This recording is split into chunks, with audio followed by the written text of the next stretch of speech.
asalaamaaleykum suñu mbokk internet yi ñu ngi leen di nuyu ñun waa 4D TV ñoo ñëw di leen présenter tey suñu équipe bi ASC Kayel def première sortie pour dem Pire ñoo ngi nii ñëw escale Tivaouane pour préparer war a dem affronter ak équipe bu Pire bi tey à 14h à 15 à 16h30 ñu war a def benn match contre formation bu Pire ñu ngi nii di waaj a départ escale nañ def añ nañ ba pare jour yi dugg nañ ci car bi ñu ngi nii di waaj a départ pour demaat Pire pour égale ji match bi foofu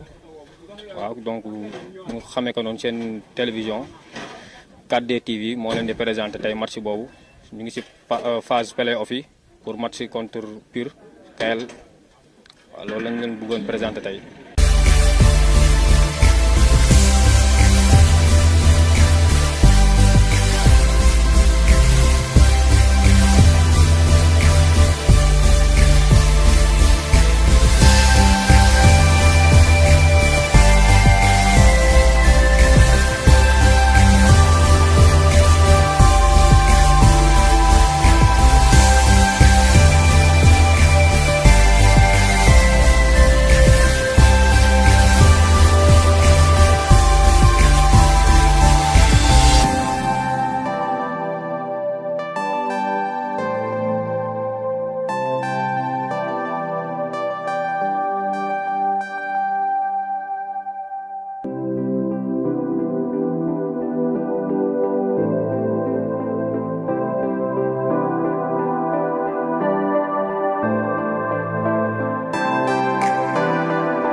Phase de transition, c'est très simple. Profondeur de football. C'est très simple. Mbaye Diagne féete na nii def féete na nii. Hôtel moom mooy gérer profondeur bi. Def daw ñëw couvrir ko ci côté bi. loolu kese moo ñuy indi sécurité. mais hôtel bu ngeen ko bàyyee kese si ligne de fond yi moom kese suuf su bëri si la mënul nekk mënu ko gérer. mënu ko gérer te il faut que daw comme ni ma la wax sànq si temps mort dawal nga def couverture si kaw parce que nduku mënu ko parce que nduku booy bi fi lay génnee toujours en deuxième donc mënu ko déserté daw di pousser si axe donc Mbaye Diagne wala Def ñooñu ñaar dinañ daw pousser ñëw aider hôtel pour le replacement de l'équipe loolu moo fi nekk mënul nekk ngeen ñëw jël dox seen kaw mënul nekk daf leen ndànk ngeen tey conditions yi mënul nekk descente bi ngeen possible daw nga déglu ko 90 dafa mën a nekk calme leen ngeen def ndànk tey nangunte dégluwante seen biir tey acceptante wax il faut mu am ay coéquipiers dañu war a waxante seen biir il faut ngeen di waxante. donc bu jógee bal bu jógee doo am solution wala faute lay doon donc foog nga def effort bi mooy saa yu jógee rek jàppal ni bal bi yaa ko ci devant touché rek mu jàll après Latif moom dina ko jënd c'est sûr dina ko jënd man daal sa match la on est sur le ak fayda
ñu waa 4D TV benn télévision bu nekk Ngaparou ñoo ñëwoon pour filmer match bi di la laaj yow sa jàngat ci match bi ban étude nga ci am vu que score final bi c'est 2-0 ces équipes bi ils ont bien joué le match ils ont su tenir jusqu'au bout ñu ngi lay laaj yow sa tactique de jeu ak yow noo jàngate match ban étude nga def pour am cette victoire. waaw man li ma jàngate match bi déjà moom mooy di tout d'abord di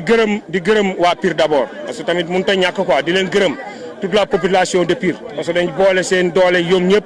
boole seen affection ci équipe bi pour que ñu àgg ci stade bi bon di gërëm ñëpp beneen bi moom mooy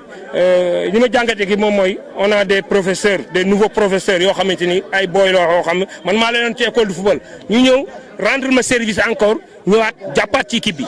déjà moo tax ñu àgg ci à ce niveau là cette équipe là xale yi dañ leen tàggat bi ñu nekkee xale pendant des années lu ñu bëgg ci ñoom mën nañ ko am sur le plan jeu sur le plan tactique bon li ma jàngat ci match bi nag moom mooy moom indi na déjà indi na 4 attaquants ci kaw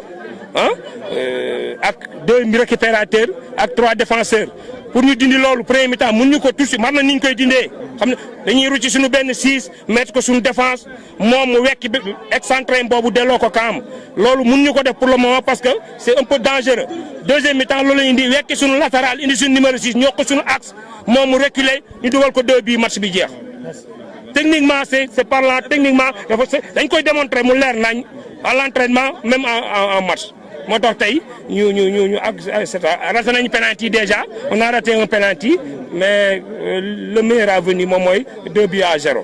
waaw di gërëm waa Ngaparou tamit parce que c'est pas facile ñu ñafe ba tollu fii pendant 20 ans mën nañ toogaat duñ fa dem Ngaparou wala ñun mën nañu toogaat 20 ans duñ dem ce niveau là moo tax ku ci toll nag defal loo mën sa dëkk jàppale la asak nga àgg si stade boobu di gërëm télévision bi tamit pour que asa demain mu nekk Sud FM mu nekk Walfadjri wala mu nekk DTV wala quelque chose comme ça. Merci beaucoup merci. si match bi tey doon ko filmer voilà ñu gis ne match bi jeex na résultat final c'est 2-0 on nous a mené 2 buts donc ñu ne woon dañ lay laaj sa jàngat ci match bi. ak yan faay nga gis ci match bi lan mooy problème bi ba tax na ñu encaissé 2 buts yooyu ci temps bu gàtt même pas 10 minutes ñu lay laaj yow sa jàngat ci match bi daal ban défaut nga gis wala ban faay nga gis moom la équipe bi subir ba mën a encaissé 2 buts yooyu. non avant tout moom d'abord dañuy féliciter adversaire bi donc loolu mooy principe bu football ak lu mën a xew on félicite l'adversaire de sa victoire donc ils n'ont pas démérité. Mais j'encourage mes joueurs quand même parce qu'ils ont été présents partout début ba fin ba bon aussi xeex nañ football nañ seulement football moo demee nii quand tu sors à l'extérieur conditions yi pour mu dajaloo dafa xaw a jafe donc sur le plan du jeu xale yi en première comme en deuxième mi-temps ils ont joué correctement xam nga avec les conditions défavorables surtout avec l'état du terrain c'était pas évident donc les garçons à la première mi-temps football nañ taxaw nañ li ñu war a def nañ ko sur les principes défensifs ils ont été présents à la récupération comme à la remontée du ballon ils ont été présents mais bon football moo demee noonu but yi nag ni mu ñëwee surtout ak ni mu gaawee noonu en quelques minutes ñu jël 2 buts c'est un problème de replacement et de concentration loolu jarul ñu koy wax kooku c'est des erreurs défensives yoo xam ne ni ça arrive dans le football xam nga un manque de positionnement ou bien de resserrement de la ligne défensive souvent mooy apporter li nga xam ne mooy mais su fekkoon ne du loolu mun fii ñoom football ñu fi football boo xam ne nii pratiquement dafa résulter ci jeu soo xoolee occasion de but c'est pas des occasions yoo xam ne dañ ko togg du début à la fin c'est des erreurs de replacement et de resserrement défensif fu muy jëlee bal bi ak hauteur bi suñu défenseur dafa xaw a sore juste tout droit devant le but loolu jarul ñu koy wax c'est un constat de tout le monde mais bon de toutes les façons on est en play-off on joue chaque équipe doit jouer 2 matchs nous ça nous reste une rencontre ñoom aussi de seen rencontre tout est permis lu ne mën na xew ci groupe bi xam nga ce prochain match on va continuer le travail jéem a gagner empocher les 3 points ñoom qui sait mën nañ génn jël défaite boobaa poule bi dafay jaxasoo donc dernière journée yi pratiquement fa la affaire bi yëpp nekk donc encore une fois di féliciter l'adversaire di encourager suñu joueurs yi neexul nag mettiwul parce que seen parcours reflété wul pratiquement li nga xam ne moo fi xew tey mais bon on va essayer de réajuster continuer liggéey bi des na match contre Guéréo jeudi dinañ continuer liggéey bi jéem a dem empocher les 3 points. ok merci waaw kon internet yow la leen doon indil tey ci match bi score final bi waaw 2 bi comme ni mu leen ko waxee woon rek 2-0 la dese nañu benn match comme ni ko coach ASC Kayel waxee sànq ñu war a préparer prochain match pour xool nuñ ko gagné donc score final bi loolu la woon daal c'est 2-0 ñu ngi waajal beneen match bii di ñëw contre Guéréo ñooy recevoir foofu.